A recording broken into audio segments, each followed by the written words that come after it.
अगर हम लोग पुराने समय की बात करें तो वहाँ पे जो स्ट्रीट लाइटनिंग सिस्टम होता था, उस सिस्टम के अंदर हम लोग सीरीज कनेक्शन का इस्तेमाल करते थे। इसका क्या मतलब हुआ कि जो भी स्ट्रीट पे लाइट आप देखते थे पहले के समय में, वो सब की सब सीरीज में कनेक्टेड होती थी।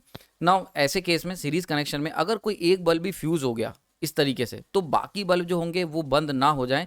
ऐसा इस प्रॉब्लम को सॉल्व करने के लिए हम लोग एक इस्तेमाल करते थे कि स्पेशल चीज़ जिसका नाम था डाइम। डाइम क्या करता था? डाइम बेसिकली जो शॉर्ट फ्यूज बल्ब होते थे उनको शॉर्ट कर देता था, यानी कि जो बल्ब फ्यूज हो जाता था उसको शॉर्ट कर देते, जिससे कि बचे हुए बल्ब हमारे जलते रहें। देखो एक ऑब्वियस ही चीज़ है, सीरीज कनेक्शन हम लोग क्यों जनरली लाइफ में प्रेफर नहीं करते, क्योंकि उस केस में अगर आपने फॉर एग्जांपल तुम्हारे घर के जितने भी पंखे अगर सीरीज में कनेक्टेड होंगे, तो अगर एक पंखा बंद करोगे तो सारी सारी लाइट जो होगी वो बंद हो जाएगी, क्योंकि सर्किट डिस्कनेक्ट हो जाता है, डिसकंटिन्यू हो जाता है। तो जो स्ट्रीट लाइटिंग सिस्टम था वहां पे हम सीरीज कनेक्शन जब प्रेफर करते थे, तो ऐसे केस में उस बल्ब को बचाने के लिए हम लोग क्या करते थे, अगर एक बल्ब फ्यूज हो गया तो बचे हुए बल्ब जलते रहें, सर्किट कंप्लीट करने के लिए हम लोग डाइम का इस्तेमाल करते थे। नाउ एक क्वेश्चन यहाँ पे आ जाता है कि सर हम लोग आखिर सीरीज कनेक्शन ही क्यों यूज करते थे? तो बेसिकली क्या होता था, जो पुराने ज़माने में जो हम लोग बल्ब या कह सकते हो जो इनकेंडिसेंट बल्ब या इनकेंडिसेंट लाइट का जो इस्तेमाल करते थे, उनके अंदर एक स्पेशल फीचर होता था कि उसके अंदर की करंट कांस्टेंट रहनी चाहिए, यानी कि करंट के साथ कुछ भी तरीके का डिस्टर्बेंस नहीं होना चाहिए। तो कांस्टेंट करंट को मेंटेन करने के लिए हम लोग सीरीज कनेक्शन का इस्तेमाल करते थे। पर अब यहाँ पे ये प्रॉब्लम समझ में आ गई क्यों यूज़ करते थे। दूसरी बात, अगर एक बल्ब फ्यूज़ हो गया तो बचे बल्ब ना बंद हो जाए स्ट्रीट के, उसके लिए डायम इस्तेमाल करते थे। अब होता क्या है, यानी कि अगर हमने डायम का इस्तेमाल करा तो डायम ने क्या करा, सर्किट को शॉर्ट कर दिया जो बल्ब फ्यूज़ हुआ था। ऐसे में क्या होगा, सर्किट कंप्लीट तो हो गया और करंट जो था वो उस शॉर्ट पाथ से या कह सकते हो डैम की तरह होते हुए चला जाएगा और सर्किट कंप्लीट रहेगा। पर यहाँ पे एक नई प्रॉब्लम हुई। प्रॉब्लम क्या हुई? प्रॉब्लम हुई ओवर करंट की। देखो एक्चुअली क्या हुआ कि जब 6 बल्ब एक साथ जल रहे थे तो एक सर्टेन रेजिस्टेंस था सिस्टम का, लेकिन अगर एक बल्ब पिक्चर से बाहर हो जाएगा तो ऐसे केस में रेजिस्टेंस कम हो जाएगा ना। अगर रेजिस्टेंस कम हो गया और वोल्टेज कांस्टेंट है तो ऐसे में करंट की वैल्यू इंक्रीज हो जाएगी। और ये जो ओवर करंट था ये बहुत बड़ी समस्या की बात थी, क्योंकि ये क्या करेगा, जो जलते बल्ब है उन्हें फ्यूज कर देगा, उन्हें उड़ा देगा। यानी कि अगर एक बल्ब फ्यूज हुआ और आपने डाइम से शॉर्ट कर दिया सर्किट को, तो सारे के सारे बल्ब फ्यूज हो जाएंगे। This is one of the critical problem जो हम लोग पुराने समय में डील करते थे। समझ में आ रहा? तो इस प्रॉब्लम को हम किसी भी तरीके से हमें सॉल्व करना था, क्योंकि ओवर करंट किसी भी तरीके से डिजायरेबल प्रॉपर्टी नहीं था अगर इनकैंडिसेंट लैम्प का इस्तेमाल कर रहे हो तो। ठीक, तो हमें क्या चाहिए था? हमें चाहिए था कि करंट हमारा सिस्टम के अंदर कैसे भी करके कांस्टेंट बना रहे, इरेस्पेक्टिव ऑफ रेजिस्टेंस कितना है, इरेस्पेक्टिव ऑफ कितने बल्ब जल रहे हैं और कितने डायम के थ्रू हमने शॉर्ट कर दिए। कुछ भी कर लो, सर्किट के अंदर करंट कांस्टेंट रहना चाहिए। This is the desired feature जो हम चाहते थे लाइटनिंग सिस्टम के अंदर। और यहाँ पे ऐसा करने के लिए जन्म हुआ कांस्टेंट करंट ट्रांसफार्मर का, यानी कि कांस्टेंट करंट ट्रांसफार्मर इस वजह से पिक्चर में आए। तो आज इस लेक्चर के अंदर हम लोग डिस्कस करेंगे, चर्चा करेंगे डिटेल में कि कांस्टेंट करंट ट्रांसफार्मर क्या होते हैं और क्या कॉन्सेप्ट होता है, क्या टेक्निक होती है। इसके बाद एक लेक्चर और मैंने डिजाइन करा हुआ है जिसके अंदर हम लोग डिजाइन के ऊपर चर्चा करेंगे कि कांस्टेंट करंट ट्रांसफार्मर का डिजाइन कैसा होना चाहिए। तो ये जो स्पेशल टॉपिक है, ये एक मेरे पास एक क्वेरी आई थी, 2-3 बच्चों ने इसको पूछा था कि सर कांस्टेंट करंट ट्रांसफार्मर के बारे में पूरे नेट पे कहीं भी कुछ नहीं मिल रहा है बहुत डिटेल में, तो क्या आप इसको सिंप्लीफाई करके समझा सकते हैं? ये उन लोगों के लिए मैंने सॉल्यूशन एक तैयार किया हुआ है। ठीक है, इस तो ये काफ़ी इंटरेस्टिंग लगा मेरे को, तो मैंने इसको पिकअप करके इसको तैयार किया है। चलिए देखते हैं क्या होता है। बहुत कुछ नया सीखने को मिलेगा, बहुत ध्यान से देखना। सबसे पहले कांस्टेंट करंट ट्रांसफार्मर है क्या? तो कांस्टेंट करंट ट्रांसफार्मर की हम बात करते हैं, अगर एक जनरल ट्रांसफार्मर की बात करते हैं, एक बिल्कुल नॉर्मल ट्रांसफार्मर जो अब तक हम लोग पढ़ते आते हैं, उस केस के अंदर क्या होता है कि जो ट्रांसफार्मर होता है उसकी सेकेंडरी साइड से करंट को सप्लाई किया जाता है। अब अगर तुम एक बल्ब जलाओगे या 3 बल्ब जलाओगे, तो ये जो करंट जो तुम सप्लाई करेगा ट्रांसफार्मर की secondary, it depends on the load connected. ये बात हम लोग जानते हैं कि जब भी हम बात करते हैं किसी भी ट्रांसफार्मर की, तो सेकेंडरी पे हम लोग क्या करते हैं, ट्रांसफार्मर का सिंपल सा काम है कि सेकेंडरी में एक वोल्टेज प्रोवाइड करके दे देना V2। अब ये V2 से कितना करंट तुम ड्रॉ करोगे, ये कौन डिसाइड करेगा? ये डिसाइड करेगा इसके जो 2 टर्मिनल है इसके अक्रॉस कितना रेजिस्टेंस कनेक्टेड है। समझ में आ रही बात? है फॉर एग्जांपल अगर 10 वोल्ट हमने बना के दे दी, अब तुम अगर 2 ओम का एक रेजिस्टेंस लगा दोगे तो I इक्वल टू यहाँ पे V/R यानी कि 10/2 equal to 5 ampere current flow करेगा। वहीं पे अगर तुम यहाँ पे 5 ओम का एक रेजिस्टेंस लगा दोगे तो 2 एम्पेयर करंट फ्लो करेगा। तो जो ट्रांसफार्मर नॉर्मल ट्रांसफार्मर होते हैं उसके अंदर हम लोग सेकेंडरी का वोल्टेज एक फिक्स करके दे देते हैं, और उससे कितना करंट तुम खींचोगे, कितना करंट विड्रॉ करोगे, वो डिसाइड होता है simply by the load connected, कितने बल्ब तुमने कनेक्ट कर रखे हैं। समझ में आ रही बात? है लेकिन अगर हम बात करते हैं कांस्टेंट करंट ट्रांसफार्मर की, एक CCT की, कांस्टेंट करंट ट्रांसफार्मर की, तो उसके अंदर ऐसा नहीं होता है। उसके अंदर जो करंट जो सप्लाई जो CCT तुम्हें करंट सप्लाई करेगा वो कांस्टेंट रहेगा, चाहे तुम उससे 3 बल्ब जलाओ या फिर 2 बल्ब जलाओ, यानी कि respective of the resistance connected, और we can say that the load connected. कितना भी तुमने उसके साथ रेजिस्टेंस, कितने बल्ब कनेक्ट कर रखे हैं, ये डिसाइड नहीं होगा। करंट कांस्टेंट रहेगा। बात समझ में आ रही है? करंट कांस्टेंट रहेगा, ये बहुत ही इंपॉर्टेंट यहाँ पे टर्म है। क्लियर हो रहा है यहाँ पे? इतनी चीज समझ में आ रही होगी। यानी कि जो अगर हम बात करते हैं नॉर्मल ट्रांसफार्मर की, वहां पे नंबर ऑफ बल्ब कितने कनेक्ट हैं वो डिसाइड करेंगे कितना करंट होगा, लेकिन कांस्टेंट करंट ट्रांसफार्मर में नंबर ऑफ बल्ब डिसाइड नहीं करेंगे कितना करंट होगा। तुम एक बल्ब जलाओ चाहे 10 बल्ब जलाओ, हमेशा करंट जो होगा वो कांस्टेंट बना रहेगा। So that is the main difference, यानी कि सेम करंट। समझ में आ रहा है? नाउ अगर हम बात करते हैं कि लोड वेरिएशन का ट्रांसफार्मर में इफेक्ट क्या होता है, जरा इसको भी स्टडी कर लेते हैं कि आखिर लोड वेरिएशन का क्या इफेक्ट होता है ट्रांसफार्मर पे। तो जनरली अगर हम ट्रांसफार्मर की बात करते हैं तो एक एग्जांपल ले लेते हैं, एक नॉर्मल ट्रांसफार्मर जिसमें 6 ओम के हमने एक ओम के 6 रेजिस्टेंस लगा रखे हैं सीरीज के अंदर। एक रेजिस्टेंस एक बल्ब को रिप्रेजेंट कर रहा है एक तरीके से, ठीक है ना। ऐसे केस में सेकेंडरी में हमने 30 वोल्ट सेटअप कर दिया, यानी कि V1/V2 करके जो हमने ट्रांसफार्मर रेशियो की मदद से कैसे भी करके 30 वोल्ट सेकेंडरी पे दे दिया। अब ये 30 वोल्ट जो है इसके अकॉर्डिंग अगर करंट मैं निकालने की कोशिश करूंगा तो एक जो करंट सेटअप होगा, क्योंकि सर्किट कंप्लीट है, तो आई की जो वैल्यू निकल के आएगी I = V/R। सिंपली हम लोग क्या 30 volt divide by resistance, resistance कितना है 6 ओम का, ठीक है। समझ में आ रही बात है? सिंपल सा कैलकुलेशन है, यानी कि 5 एम्पेयर करंट। नाउ ऐसे केस में सिमिलरली नॉर्मल ट्रांसफार्मर में अगर मैं 6 में से 1 ओम रेजिस्टेंस को हटा देता हूं, यानी कि एक रेजिस्टेंस को हटा के उसको शॉर्ट कर देता हूं, यानी कि 6 की जगह 5 रेजिस्टेंस ही कनेक्ट करता हूं सीरीज में, तो ऐसे केस में क्या होगा, यहाँ पे मैंने इसको शॉर्ट कर दिया है। ऐसे केस में क्या होगा, हमारे पास जो करंट फ्लो करेगा उसकी जो वैल्यू निकल के आएगी, I डैश कह देते हैं उसे, 30/5 आएगी V/R। 30/5 यानी कितना निकल के आई 6 एम्पेयर। तो देखो ये that is the main problem जो हम लोग देख रहे थे, यानी कि जो अभी मैंने आपको स्टार्टिंग में जो पिक्चर आपके सामने बनाई कि जो स्ट्रीट लाइट में प्रॉब्लम हो रही थी कि सीरीज में कनेक्शन में अगर एक बल्ब को तुम डायम के थ्रू शॉर्ट कर दोगे फ्यूज बल्ब को, तो बचे हुए बल्ब के अंदर का जो करंट है वो चेंज हो जाएगा in case of normal transformer. समझ में आ रही बात है? यहाँ पे हम लोग बात कर रहे हैं कि हम लोग ये निकालने की कोशिश कर रहे हैं कि कांस्टेंट करंट ट्रांसफार्मर की आखिर जरूरत ही क्यों पड़ी। ये सारी चीजें मैं उसी के लिए कर रहा हूँ, ठीक है। समझ में आ रही बात है? तो effect of load variation normal transformer पे क्या होता है, अगर एक जनरल ट्रांसफार्मर की बात करते हैं जो जनरली हम लोग पढ़ते हैं सिंगल फेज या 3 फेज, तो वहां पे अगर रेजिस्टेंस चेंज करोगे तो ऐसे केस में क्या होगा, करंट की वैल्यू चेंज हो जाएगी। ये आपके सामने है, तो यहाँ पे देख सकते हो 6 एम्पेयर और 5 एम्पेयर, तो क्या हो गया यहाँ पे करंट चेंज हो गई। समझ में आ रही बात? ये तो यहाँ पे अगर करंट चेंज हो जाएगी तो हमारा जो पूरा का पूरा नॉर्मल ट्रांसफार्मर होता है उसके अंदर रेजिस्टेंस चेंज करने पे करंट चेंज हो जाती है। लेकिन अगर हम लोग ये जो चेंज करंट है 6 एम्पेयर, ये अगर मैं पास करा दूं इन बल्ब में से, तो ये सबके सब बल्ब जो होंगे वो उड़ जाएंगे। That is the main we can say that the failure of the system और main problem of the system. Now अब बात करते हैं कि भाई ठीक है, चलो ये सारी तो प्रॉब्लम हो गई। अगर हम बात करते हैं नॉर्मल ट्रांसफार्मर की, जो कि जनरली हमें देखने को मिलता है, लेकिन तो इसको सॉल्व कैसे करा एक कांस्टेंट करंट ट्रांसफार्मर ने, आखिर कैसे ये सॉल्व कर पाए हम लोग, इंजीनियर ने क्या ऐसा करा जिसकी मदद से हम कांस्टेंट करंट ट्रांसफार्मर कर पाए, ठीक है, कांस्टेंट करंट मेंटेन कर पाए। तो सबसे पहले हम लोग इस पर्टिकुलर स्लाइड के अंदर लॉजिक देखेंगे कि कैसे करा जा सकता है, उसके बाद देखेंगे कैसे किया गया। तो लॉजिक क्या था, टेक्निक क्या लगाई गई।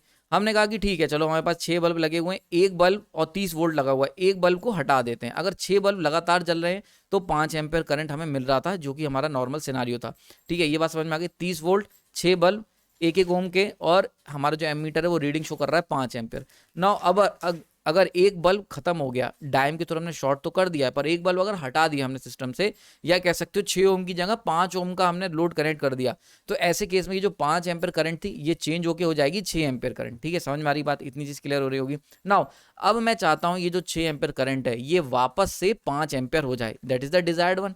हम यही तो चाहते हैं कि चाहे हम 6 ओम का रेजिस्टेंस लगाएं चाहे 5 ओम का रेजिस्टेंस लगाएं, हमेशा करंट सेम बनी रहे 5 एम्पेयर, एग्जांपल के तौर पे।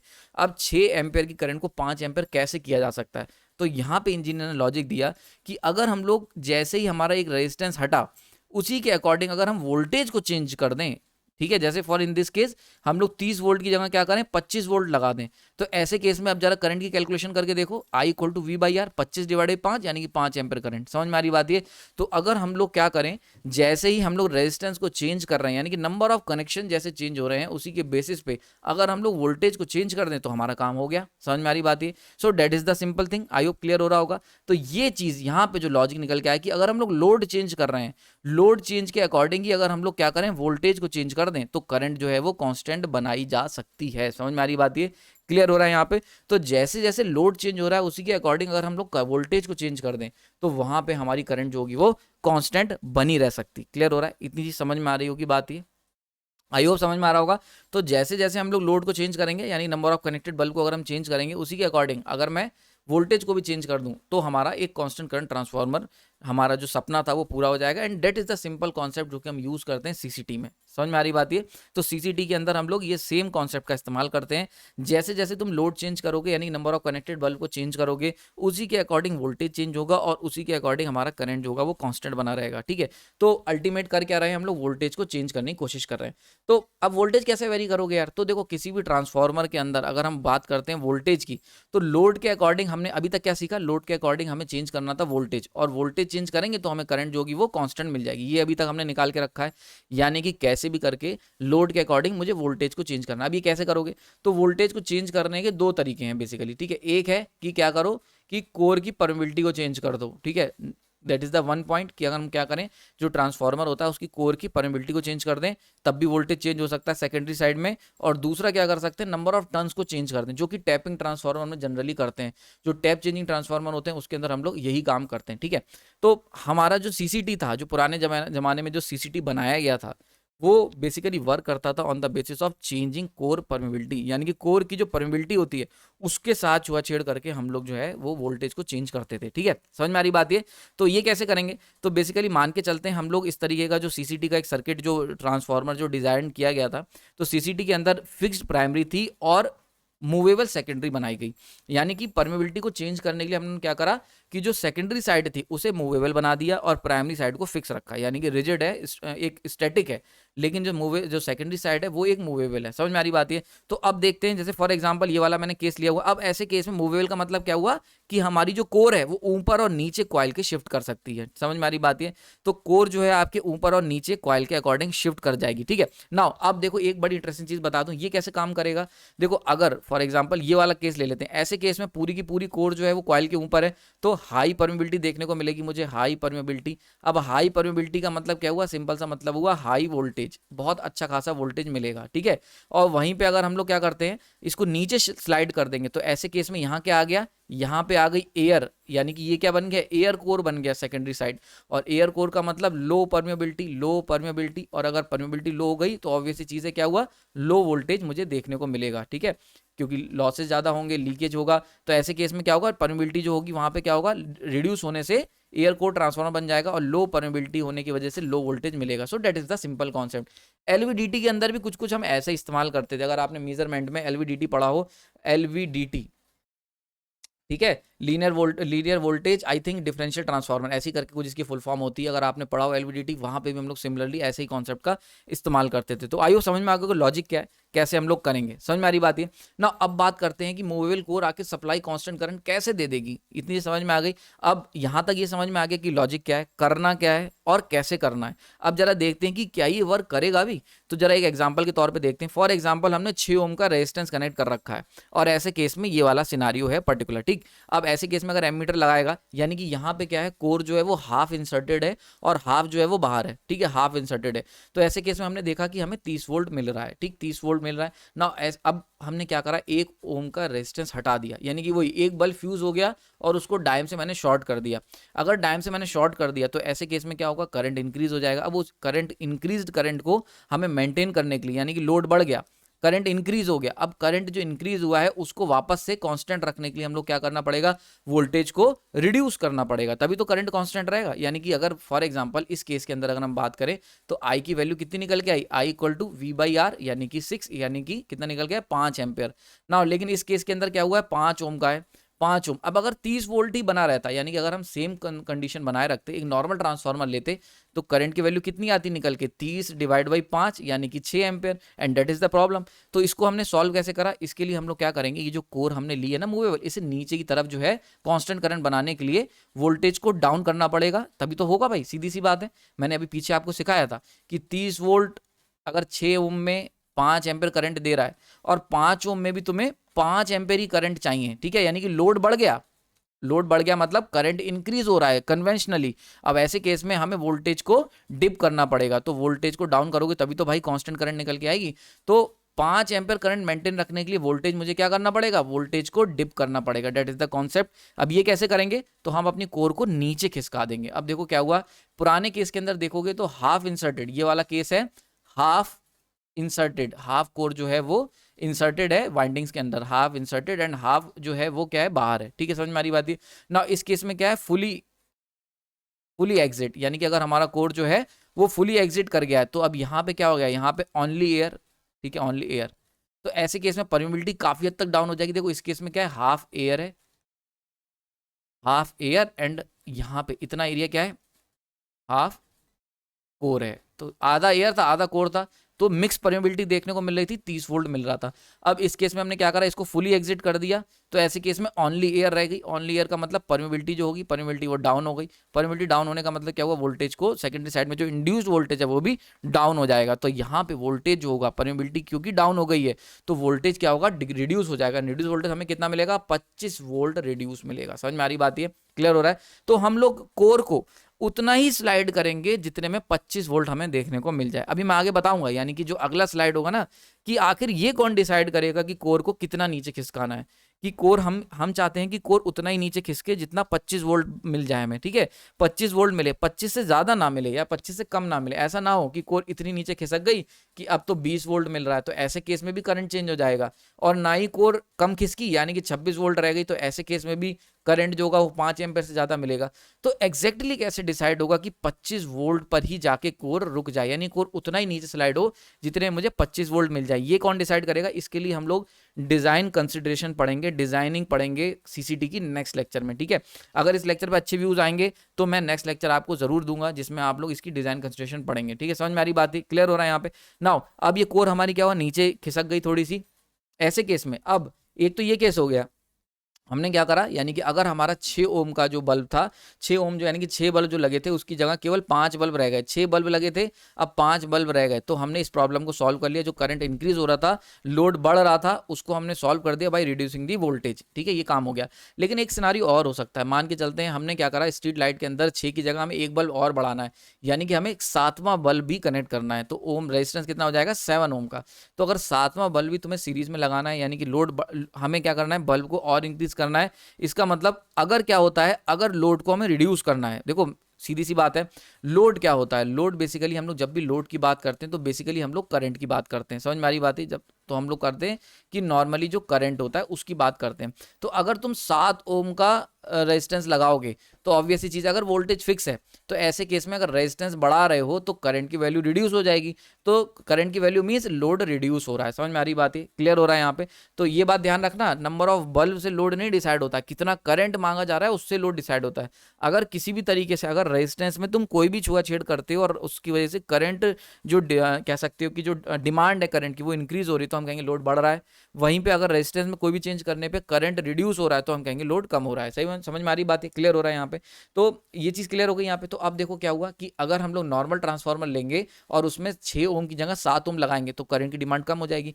करंट की डिमांड कम होने का मतलब है लोड को हम लोग क्या कर रहे हैं, रिड्यूस कर रहे हैं ना। ऐसे केस में अगर लोड को तुम रिड्यूस कर रहे हो तो ऐसे केस में करंट कांस्टेंट ना रह के करंट रिड्यूस हो जाएगा। क्यों, क्योंकि भाई 30 वोल्ट अगर हम वोल्टेज को कांस्टेंट रखते हैं तो 30 डिवाइड बाई 7, यानी कि अगर तुम 30 वोल्ट को डिवाइड करोगे 7 ओम के रेजिस्टेंस में तो हमारा करंट वैल्यू निकल के आएगी 4.2 के आसपास। समझ में आ रही, 4.2 के आसपास निकल के आएगी, 4.2 एम्पेयर, और होनी कितनी चाहिए, 5 एम्पेयर। तो दिक्कत कोई नहीं है यार, क्योंकि बल्ब इसमें उड़ेंगे नहीं तुम्हारे अगर तुम सीरीज में। लेकिन क्या होगा, ऐसे में बल्बों की चमक जो होगी वो कम हो जाएगी। क्यों, क्योंकि करंट जो होगा वो रिड्यूस हो रहा है। समझ आ रही बात है। तो करंट की वजह से क्या होगा, जो बल्ब जल रहे थे उनकी चमक कम हो जाएगी। तो उनकी उनको करंट को कांस्टेंट रखने के लिए, या कह सकते हो उनकी चमक को, लाइटनिंग को कांस्टेंट रखने के लिए हमें करंट को कांस्टेंट मेंटेन रखना पड़ेगा। तो यहाँ पे भी कांस्टेंट करंट ट्रांसफार्मर का रोल आ जाता है। अब ये कैसे करेंगे, तो ऐसे केस में देखो हो क्या रहा है, पूरा सिनारियो में हमने रेजिस्टेंस बढ़ा दिया है, रेजिस्टेंस 6 ओम की जगह 7 ओम कर दिया, जिसकी वजह से लोड कम हो गया है। अब हमें कुछ ऐसा करना है जिसकी वजह से करंट को बढ़ाया जा सके। अब करंट कैसे बढ़ेगा, तो आई जो होगा, आई को कैसे बढ़ा सकते हो, आई को बढ़ाने का तरीका क्या है, आई को बढ़ाने का तरीका है कि वी को बढ़ा दो। सो यहाँ पे हम लोग जो सीसीटी होगा उसका काम होगा वोल्टेज को इंक्रीज करना। समझ में आ रही बात है। तो यहाँ पे जो कांस्टेंट करंट ट्रांसफार्मर है वो कांस्टेंट करंट तभी मेंटेन रख पाएगा। कांस्टेंट करंट का मतलब जो करंट फ्लो कर रही है उसको कांस्टेंट तभी रख पाएगा जब वोल्टेज राइज अप हो जाएगा। समझ में आ रही बात है। तो वोल्टेज राइज अप कैसे करेंगे, तो राइज अप करने के लिए हम जो कोर हमारी जो मिड में थी उसको क्या करेंगे, फुली इंसर्ट कर लेंगे अंदर। जो बाहर थी हाफ अंदर थी, उसको फुली इंसर्ट करेंगे। जैसे फुली इंसर्ट करोगे तो जैसे ही आपने फुली इंसर्ट करा, परमेबिलिटी जो होगी वो क्या हो गई, एकदम से राइज अप कर गई, परमेबिलिटी बढ़ गई। परमेबिलिटी बढ़ने की वजह से वोल्टेज बढ़ जाएगा। और अब मान के चलते हैं हम लोग कितना इसे इंसर्ट करेंगे, 35 वोल्ट तक इंसर्ट करेंगे। 35 वोल्ट ही क्यों? क्योंकि 35 वोल्ट पे क्या होगा, I equal to 35 divide by 7 equal to 5 ampere current. तो देखो 5 एम्पेयर 5 एम्पेयर 5 एम्पेयर, समझ में आ रही? तो ये सारी चीजें जो होंगी, यानी कि इस तरीके से हम लोग सीसीटी की मदद से एक कांस्टेंट करंट दे पाते हैं, इरेस्पेक्टिव ऑफ कितने बल्ब लगे हुए हैं, कितने ओम के बल्ब लगे हुए हैं, कितने बल्ब हट गए, कितने बल्ब नए ऐड हो गए। इन सब प्रॉब्लम को सॉल्व करता है constant current transformer. I hope समझ में आ गया होगा लॉजिक क्या था, कैसे कर पाते हैं और कैसे मूवेबल कोर दोनों काम करती है। यानी कि देखो स्टेप अप तो कर ही दिया, step up step down transformer तो ऑलरेडी है, लेकिन उस स्टेप अप या स्टेप डाउन के बाद भी हम क्या वेरिएशन कर सकते हैं। तो एक तरीके का ये वाला अगर बात करोगे, सो this is double step up, एक तरीके का वर्क करेगा, डबल स्टेप अप करेगा, ठीक है। और ये क्या करेगा, ये अगर फॉर एग्जांपल ये जो ट्रांसफार्मर था टन्स के हिसाब से स्टेप अप ट्रांसफार्मर था, लेकिन ये नीचे खिसका के हम लोग उस स्टेप अप को थोड़ा सा डाउन कर सकते हैं। So this is the further we can say further modification और further variation in the conventional transformer. तो सीसीटी के अंदर हम लोग जो भी हमारा आउटपुट आ रहा होता है स्टेप अप होके या स्टेप डाउन होके, उसको हम फर्दर स्टेप अप और स्टेप डाउन कर पाते हैं with the help of movable secondary core. समझ में आ रही बात ही? आई होप समझ में आ गया होगा यार, काफी कॉम्प्लेक्स है। एक बात बता दूं, पूरे नेट पे सर्च करना, ये टॉपिक तुम्हें बहुत ही रेयरली अवेलेबल है। कांस्टेंट करंट ट्रांसफार्मर का क्या लॉजिक है, कैसे होता है, क्या डिजाइन होता है, मैंने खुद सारा सर्च करा, रिसर्च पेपर देखे, ये बहुत ही रेयरली टॉपिक अवेलेबल है, ठीक है। लेकिन क्योंकि लोगों की क्वेरी है और एक इंटरेस्टिंग चीज है, पता होना चाहिए, क्योंकि हो सकता है आने वाले समय में आप कभी कोई रिसर्च करो जहां पे ट्रांसफार्मर के ऊपर वर्क करो, तो वहां पे आपको ये लॉजिक काफी हेल्प करेंगे नए ट्रांसफार्मर को डिजाइन करने में।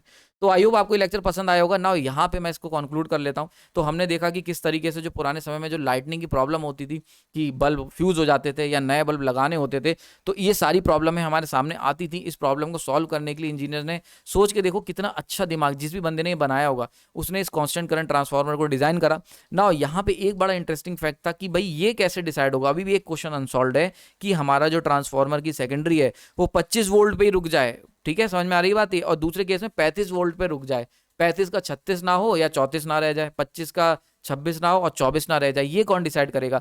तो इसके लिए हमें ध्यान से देखना पड़ेगा इसका डिजाइनिंग, कि कैसे डिजाइन करा जाता है सीसीटी को, और इसको मैं चर्चा करूंगा अगले लेक्चर में। आपने अपना कीमती समय दिया, उसके लिए धन्यवाद। अगर कोई मन में डाउट है तो कमेंट सेक्शन बता सकते हैं। इस तरीके इंटरेस्टिंग टॉपिक अगर चाहिए तो चैनल को देखते रहें और सब्सक्राइब कर लें।